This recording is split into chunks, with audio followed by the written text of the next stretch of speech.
শোনো, আমি যদি একদিন হারিয়ে যাই তুমি কি করবে? আমি আমি থানায় যাব। আমাকে তুমি এত ভালোবাসো? না না, নাহলে তো আমাকেই সবাই সন্দেহ করবে। তুমি বিয়ের আগে বলেছিলে তোমার জন্য 4 তারা এনে দেবো। বলেছিলাম তো। এখন তাহলে? এখন বিদ্যুতের বিল দিতেই আমার গু বেরিয়ে যায়, তাহলে তোমার 4 তারা কি করে এনে দেবো? এই শোনো, আমি মোটা হয়ে গেছি। না না, তুমি তো পুরো ফ্যামিলি প্যাক।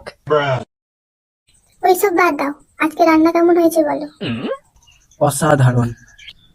সত্যি বলছো? হ্যাঁ তো, খাবার খেতে খেতে 3 বার জল খেয়ে বেঁচে গেছি। আচ্ছা, তুমি আমাকে কতটা ভালোবাসো? মোবাইলে চার্জের থেকেও বেশি। তাই নাকি? চার্জ তো দিনে 2 বার শেষ হয়, আর তুমি কখনো শেষ হও না। তাই জন্যই তো তোমাকে এত ভালোবাসি।